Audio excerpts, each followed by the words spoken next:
Shalom saudara, mari kita buka dengan doa. Tuhan, terima kasih, kami ucap syukur untuk kesempatan ini. Kami boleh belajar akan kebenaran firman-Mu. Roh Kudus, mari Engkau berbicara di hati tiap-tiap kami, biar apa yang Engkau mau itu boleh tersampaikan, biar Engkau sendiri yang berbicara di hati setiap kami, dan biar kehendak-Mu jadi. Di dalam nama Tuhan Yesus kami berdoa, amin. Saudara, hari ini senang sekali bisa ada kesempatan untuk melayani firman Tuhan. Dan hari ini saya ingin membagikan tentang gaya hidup Yesus. Satu bagian dari gaya hidup Yesus. Atau kalau dengan bahasa Inggris yaitu Jesus Lifestyle, saudara. Ada 3 bagian dari gaya hidup Yesus kalau saya renungkan, saudara. Yang pertama adalah kebiasaannya. Yang kedua adalah hatinya.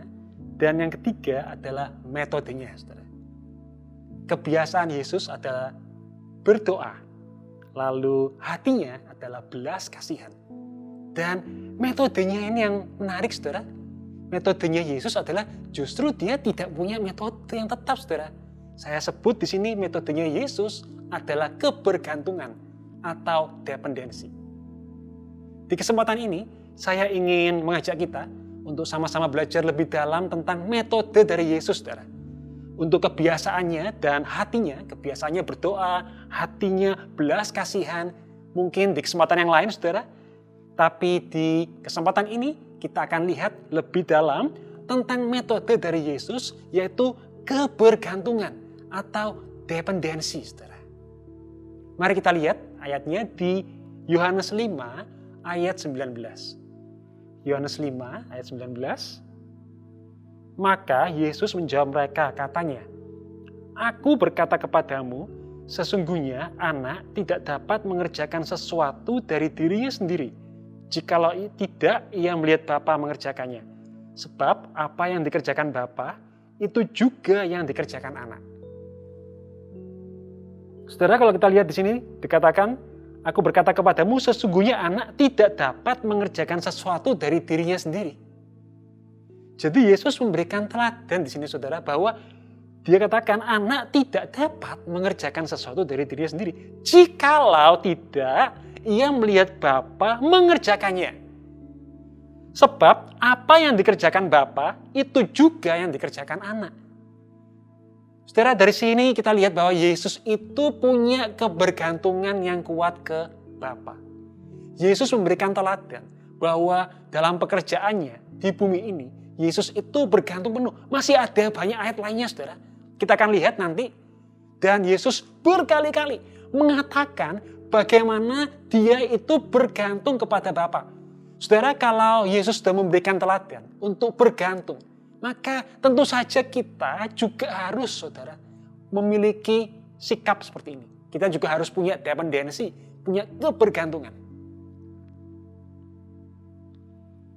Suatu hal, saudara, kebergantungan ini bukan berarti pasrah lalu tidak mengerjakan apa-apa. Oh, bukan, saudara. Kita lihat di ayat atasnya, tadi kan Yohanes 5 ayat 19. Sekarang kalau kita maju di atasnya, Yohanes 5 ayat 17, saudara. Di situ ditulis, "Tetapi ia berkata kepada mereka, Bapakku bekerja sampai sekarang, maka aku pun bekerja juga." Jadi jelas di sini, saudara, bahwa Yesus itu bekerja. Kita tentu saja harus bekerja. Jadi bergantung itu bukan pasrah tidak bekerja, nggak ngapa-ngapain. Bukan, saudara. Kita kalau lagi kuliah atau lagi sekolah, bukan berarti nggak belajar. Bukan.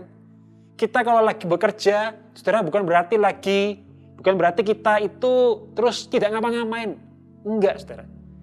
Tapi Yesus di sini memberikan perkataannya bahwa Bapakku bekerja sampai sekarang, maka aku pun bekerja juga. Lalu apa artinya bergantung, saudara? Kita akan lihat dari 3 sisi, saudara. Saya tulis di sini bahwa bergantung berarti kita bekerja dengan hikmatnya, waktunya, dan kekuatannya. Saya ulangi, saudara. Bergantung berarti kita bekerja dengan hikmatnya, waktunya, dan kekuatannya. Kita lihat yang pertama, saudara. Bergantung berarti kita bekerja dengan hikmatnya. Coba kita lihat, saudara, sama-sama di Yohanes 8 ayat 28. Yohanes 8 ayat 28. Maka kata Yesus, apabila kamu telah meninggikan anak manusia, barulah kamu tahu bahwa akulah dia, dan bahwa aku tidak berbuat apa-apa dari diriku sendiri, tetapi aku berbicara tentang hal-hal sebagaimana diajarkan Bapa kepadaku. Saudara, ini Yesus saja, Yesus memberikan contoh, saudara, teladan buat kita. Di bagian akhir dari ayat tadi yang kita baca, tetapi aku berbicara tentang hal-hal sebagaimana diajarkan Bapa kepadaku. Jadi ini hikmat adalah hikmat Bapa, saudara. Artinya bagi kita, kalau kita bergantung, kita harus pakai hikmat dari Tuhan. Bukan pakai hikmat kita sendiri. Kita lihat satu ayat lagi, saudara. Yohanes 12 ayat 49. Yohanes 12 ayat 49. Sebab aku berkata-kata bukan dari diriku sendiri, tetapi Bapa yang mengutus aku, dialah yang memerintahkan aku untuk mengatakan apa yang harus aku katakan dan aku sampaikan. Jadi ternyata saudara, apa yang Yesus katakan, apa yang Yesus sampaikan, itu adalah sesuai yang diperintahkan oleh Bapa. Jadi dari sini kita lihat saudara bahwa yang pertama, yang disebut bergantung, itu adalah berarti kita bekerja dengan hikmatnya. Kita melakukan sesuatu dengan hikmatnya, bukan dengan hikmat kita sendiri.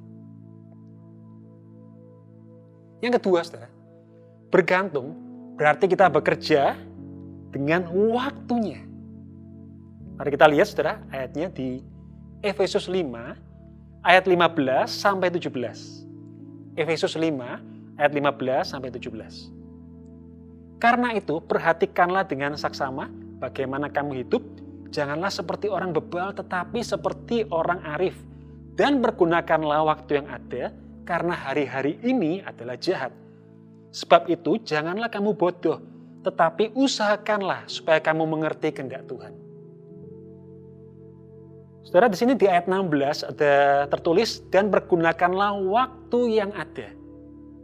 Waktu di sini, saudara, kalau kita lihat di bahasa aslinya, adalah disebut kairos, saudara. Kairos.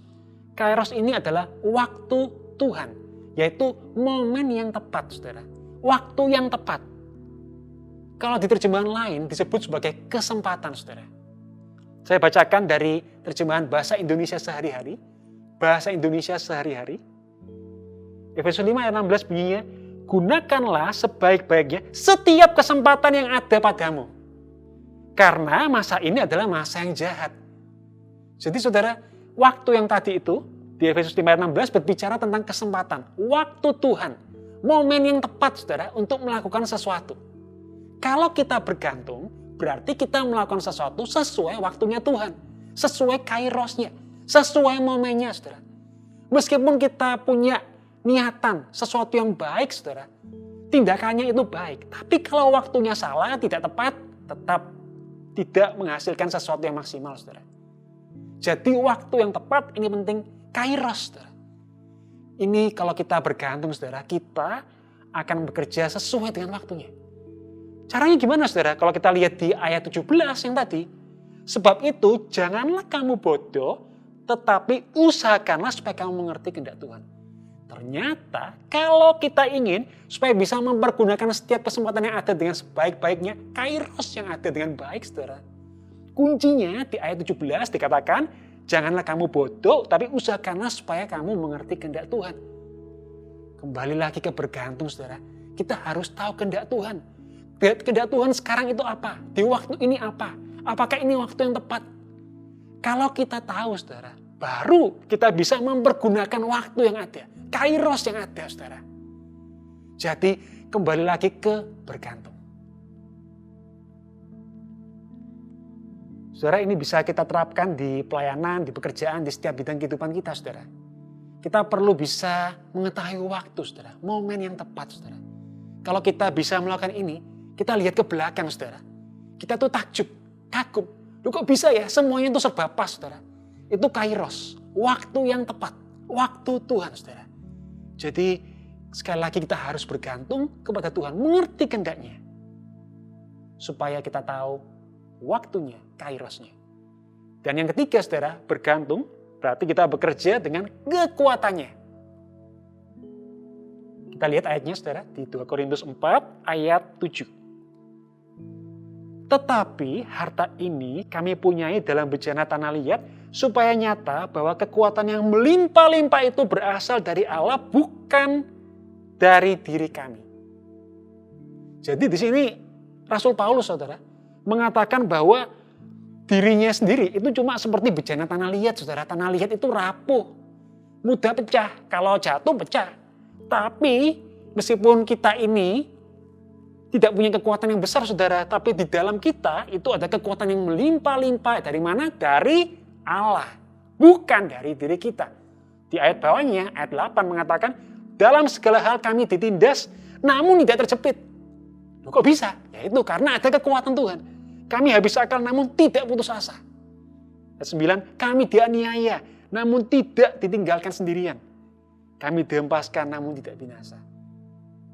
Saudara, beda antara kita melakukan sesuatu dengan kekuatan kita dan dengan kekuatan Tuhan, saudara. Kalau saya ibaratkan, saudara, kalau kita pakai kekuatan kita sendiri, itu sama seperti mendayung, tapi melawan angin, saudara. Wah, kita capek, saudara. Capek sendiri. Ini di kitab Hagai diumpamakan seperti kita menaruh uang di pundi-pundi yang berlubang, saudara. Di kitab Hagai. Capek, saudara. Lelah. Tapi kalau kita dengan kekuatan Tuhan, di Yesaya 40 dikatakan kita bisa terbang tinggi, saudara, seperti Raja Wali. Naik terbang dengan kekuatan sayapnya. Berlari dan tidak menjadi lesu, berjalan dan tidak menjadi lelah. Yesaya 40, saudara. Beda. Jadi kita perlu melakukan sesuatu itu dengan kekuatannya, saudara. Penting. Kalau kita bergantung, kita bisa melakukan dengan kekuatannya, saudara. Tapi kalau nggak bergantung, kita pakai kekuatan kita sendiri, kita nggak bisa, saudara, punya stamina. Di Yesaya 40 itu dikatakan di situ bahwa orang-orang muda itu jatuh, saudara, tersandung. Tapi orang yang menanti-nantikan Tuhan, itu mendapat kekuatan yang baru. Jadi tadi saudara sudah kita lihat bahwa bergantung itu berarti kita bekerja dengan hikmatnya, waktunya, dan kekuatannya, saudara. Sekarang bagaimana caranya, saudara, supaya kita ini bisa bergantung? Ini sesuatu yang harus kita pelajari, saya rasa ini harus kita pelajari seumur hidup, saudara. Saya sendiri tetap dan terus belajar untuk bergantung. Dan saya ajak kita sama-sama belajar, saudara. Untuk bisa bergantung, kita lihat musuh-musuhnya. Hal-hal, saudara, yang bisa membuat kita tidak bergantung. Ada 3 musuh, saudara, yang saya catat di sini, kita akan lihat. Musuh yang pertama adalah merasa bisa. Kita lihat ayatnya, saudara. Musuh yang pertama merasa bisa. Kita lihat ayatnya di Yohanes 5 ayat 30. Yohanes 5 ayat 30. Aku tidak dapat berbuat apa-apa dari diriku sendiri. Aku menghakimi sesuai dengan apa yang aku dengar. Dan penghakimanku adil, sebab aku tidak menuruti kehendakku sendiri, melainkan kehendak Dia yang mengutus aku. Ini Yesus, saudara, sekali lagi menunjukkan kebergantungannya, memberikan teladan buat kita. Di sini dikatakan, aku tidak dapat berbuat apa-apa dari diriku sendiri. Lah, saudara, Yesus saja di sini ayat ini menunjukkan, meneladankan kepada kita tidak bisa berbuat apa-apa dari dirinya sendiri. Lah, jangan sampai kita merasa bisa dari diri kita sendiri, saudara. Kita lihat lagi di Yohanes 15 ayat 5. Yohanes 15 ayat 5, akulah pokok anggur dan kamulah ranting-rantingnya. Barang siapa tinggal di dalam aku dan aku di dalam dia, ia berbuah banyak. Sebab di luar aku kamu tidak dapat berbuat apa-apa. Di luar dia kita gak bisa berbuat apa-apa, saudara. Ini sesuatu yang harus kita renungkan, ya, saudara. Dan saya catat di sini bahwa pengalaman itu bisa menjadi sesuatu yang berbahaya, saudara. Karena membuat kita merasa bisa. Kita punya pengalaman di suatu bidang, saudara. Kita jadi merasa bisa, sudah nggak perlu lagi bergantung ke Tuhan. Karena itu ini sesuatu yang berbahaya. Pengalaman kalau gara-gara itu kita nggak bisa lagi bergantung ke Tuhan, saudara. Kita lihat di Lukas 17 ayat 10, saudara. Di situ dikatakan, demikian jugalah kamu apabila kamu telah melakukan segala sesuatu yang ditugaskan kepadamu, hendaklah kamu berkata, kami adalah hamba-hamba yang tidak berguna, kami hanya melakukan apa yang kami harus lakukan. Kami adalah hamba-hamba yang tidak berguna. Kami hanya melakukan apa yang kami harus lakukan. Jadi kita ini cuma hamba yang gak berguna, saudara. Saudara, saya suka belajar budayanya bangsa-bangsa lain juga, ya, saudara. Dan di Jepang ini ada sebuah budaya yang menarik. Ada sebuah kata di bahasa Jepang. Kata itu adalah ganbaru, saudara. Ganbaru. Ganbaru itu artinya bahwa orang itu harus terus berjuang, tidak boleh mengeluh, apapun tantangannya harus bisa menghadapi. Kedengarannya baik, saudara. Tapi dalam prakteknya di sana, ganbaru ini ya bisa saya katakan kebablas, saudara. Karena ada kata ganbaru ini, orang-orang merasa bisa, harus. Jadi mereka kalau ada masalah, saudara, pantang untuk minta tolong. Nggak bisa cerita. Banyak orang itu dengan teman dekatnya saja nggak bisa cerita kalau dia punya masalah, saudara. Kalau di Indonesia kan bisa. Di sana sulit, saudara. Mereka merasa harus melakukan ini, ganbaru ini. Susah, saudara. Dan di Jepang itu orang Kristen sangat sedikit, saudara. Cuma 1%.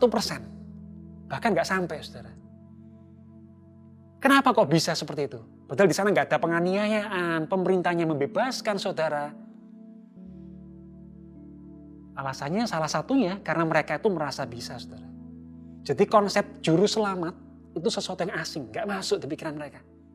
Kalau kita misalnya menginjili, saudara, kita bilang, kita ini orang berdosa, kita ini butuh juru selamat. Itu nggak masuk. Hah? Butuh juru selamat? Maksudmu aku nggak bisa sendiri? Susah itu bagi mereka, saudara. Saya rasa kita nggak sampai se-ekstrim itu. Tapi seringkali dalam berbagai hal, kita bisa jadi, saudara, merasa bisa. Apalagi kalau kita merasa sudah punya keahlian, punya pengalaman di bidang itu. Karena itu, saudara, mari kita sama-sama belajar, kita sadari, seperti di Lukas 17 ayat 10, bahwa kita ini cuma hamba nggak berguna. Kita di luar dia, di ayat 15 dikatakan, kita nggak bisa berbuat apa-apa, saudara. Itu musuh yang pertama, yaitu merasa bisa. Musuh yang kedua adalah memakai hikmat sendiri. Mari kita lihat, saudara, ayatnya. Di Amsal 3 ayat 5. Amsal 3 ayat 5. Percayalah kepada Tuhan dengan segenap hatimu dan janganlah bersandar kepada pengertianmu sendiri. Saudara, ayat ini katakan janganlah bersandar kepada pengertianmu sendiri. Kita harus percaya kepada Tuhan dengan segenap hati. Kalau kita mengandalkan pengertian sendiri, saudara, memakai hikmat sendiri, ini kita nggak lagi bergantung. Ada sebuah ayat yang menarik, saudara, mari kita lihat. Ada di Lukas 21, kita akan baca mulai dari ayat sebelumnya, mulai dari ayat 12, saudara. Lukas 21 ayat 12. Tetapi sebelum semuanya itu, kamu akan ditangkap dan dianiaya. Kamu akan diserahkan ke rumah-rumah ibadat dan penjara-penjara. Dan kamu akan dihadapkan kepada raja-raja dan penguasa-penguasa oleh karena namaku. Ayat 13, hal itu akan menjadi kesempatan bagimu untuk bersaksi. So far so good, saudara. Sampai pada tahap ini nggak ada sesuatu yang aneh. Kita lihat, oke, kita katanya di sini akan ditangkap, dianiaya, diserahkan, akan menjadi kesempatan untuk bersaksi. Nah sekarang, saudara, kita lihat ayat 14-nya. Ayat 14-nya mengatakan, sebab itu tetapkanlah di dalam hatimu supaya kamu jangan memikirkan lebih dahulu pembelaanmu. Tetapkanlah di dalam hatimu supaya kamu jangan memikirkan lebih dahulu pembelaanmu. Loh, saudara, kalau kita mau disidang, ini kan gitu bilangnya. Terus kita dihadapkan di hadapannya raja-raja, penguasa-penguasa. Kita tidak boleh, harus menetapkan di hati kita bahwa kita jangan sampai memikirkan lebih dulu pembelaan kita. Oh, saya maju nanti saya sudah punya argumen. Saya tahu kalau raja ini, kalau hakim ini, dia tuh biasanya gini. Karena itu saya tahu, saya harus mikirnya ini, saya urutannya harus gini. Saya sudah punya lengkap. Di sini dikatakan, saudara, tetapkanlah dalam hatimu supaya kamu jangan memikirkan lebih dahulu pembelaanmu. Saudara, kalau kita melakukannya itu, memikirkan lebih dulu pembelaan kita, menurut ayat ini, itu berarti pakai hikmat sendiri, saudara. Lalu yang seharusnya seperti apa? Ayat 15 mengatakan, sebab aku sendiri akan memberikan kepadamu kata-kata hikmat, sehingga kamu tidak dapat ditentang atau dibantah oleh lawan-lawanmu. Wow, jadi ternyata kita nggak boleh memikirkan duluan menurut ayat ini, tapi harus bergantung kepada Tuhan. Apa yang Tuhan mau kita ngomong saat itu, kita omongkan.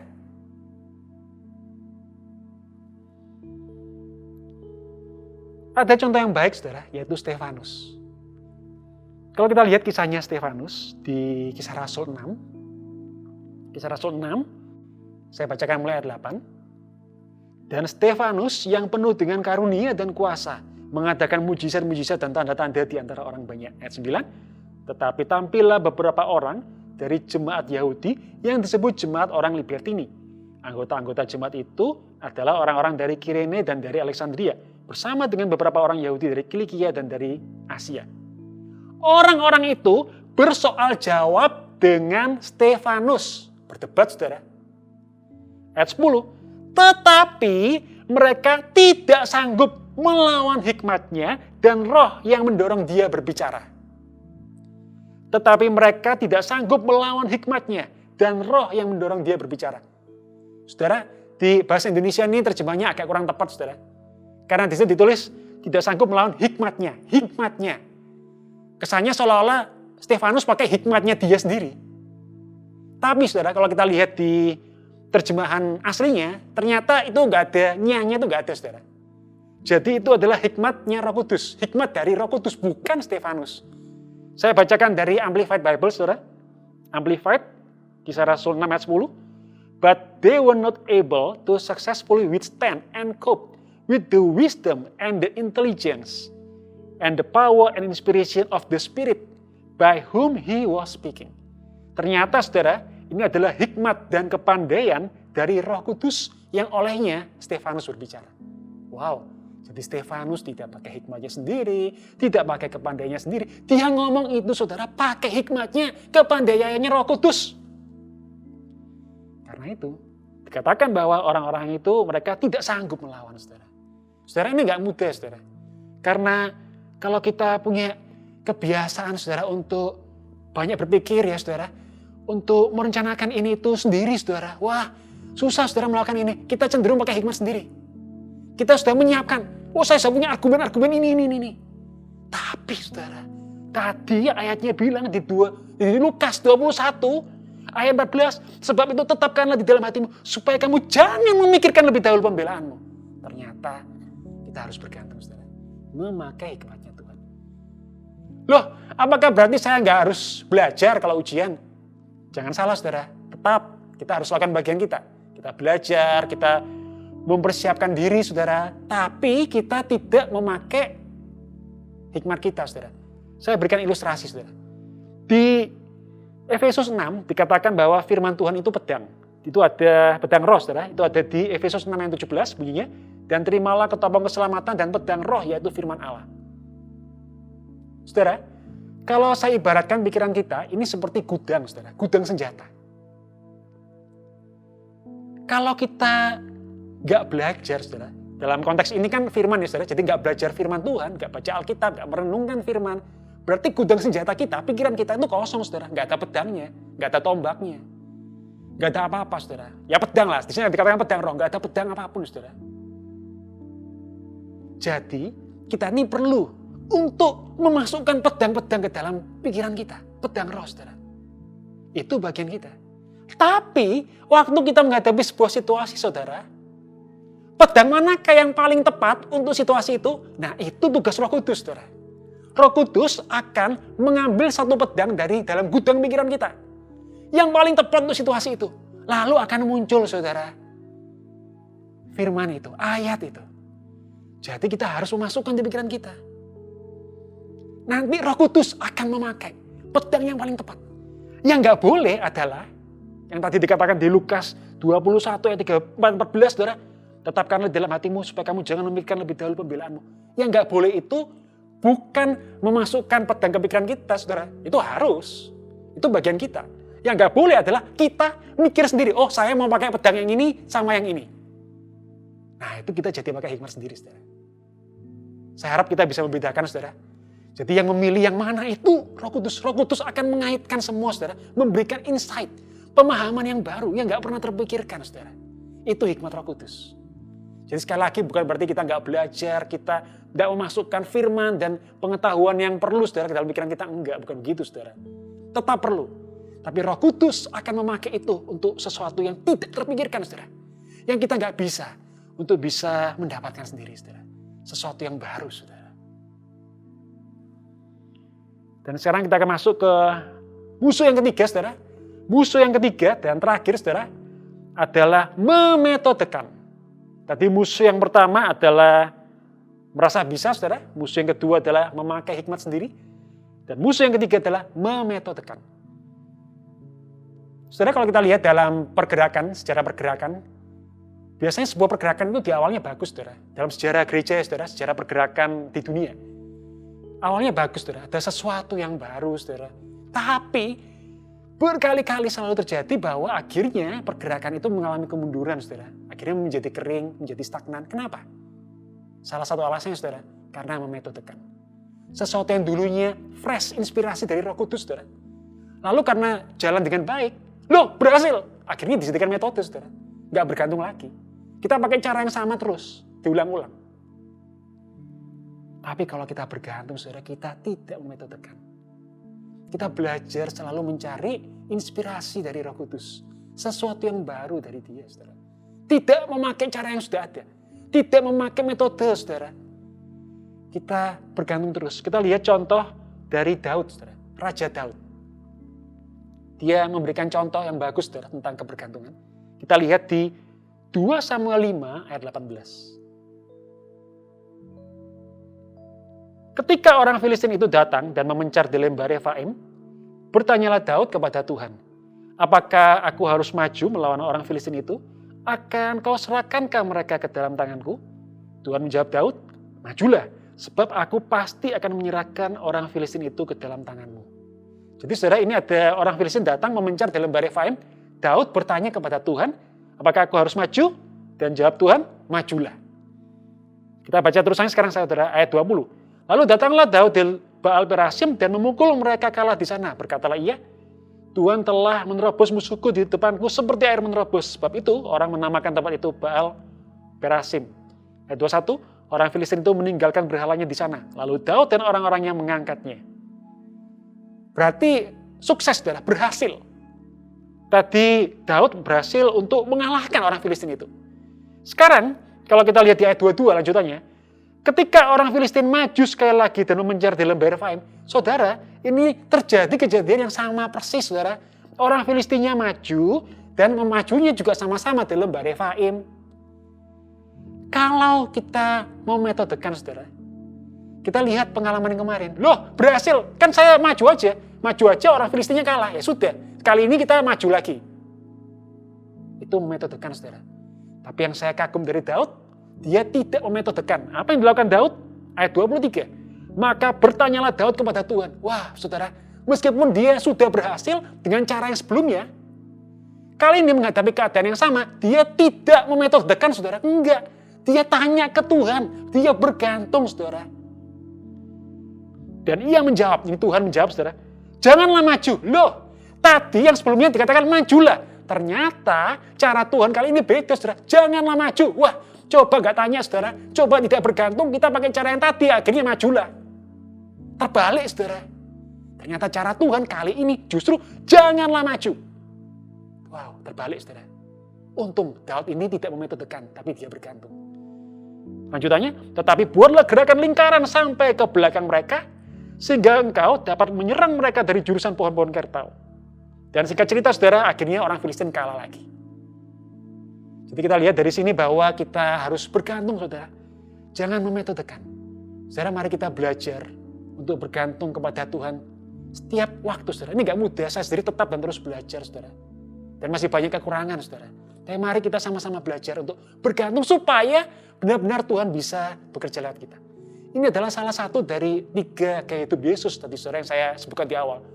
Kebiasaannya berdoa, hatinya belas kasihan, metodenya Yesus adalah bergantung. Mari kita terapkan dalam kehidupan kita. Kita bergantung, yaitu kita bergerak, kita bekerja, memakai hikmatnya, dengan waktunya, dan dengan kekuatannya. Mari kita tutup dalam doa. Tuhan, terima kasih. Kami mengucap syukur buat waktu ini, kami boleh belajar akan kebenaran-Mu. Kami rindu belajar lebih lagi bergantung kepadamu. Supaya apa yang Kau mau, itu boleh tersampaikan. Sesuai hikmat-Mu, bukan hikmat kami. Sesuai waktu-Mu, bukan waktu kami. Sesuai dengan kekuatan-Mu, bukan dengan kekuatan kami, Tuhan. Terima kasih. Biar Namamu ditinggikan lebih lagi, dan nama Yesus lebih lagi dikenal oleh bangsa ini dan bangsa-bangsa.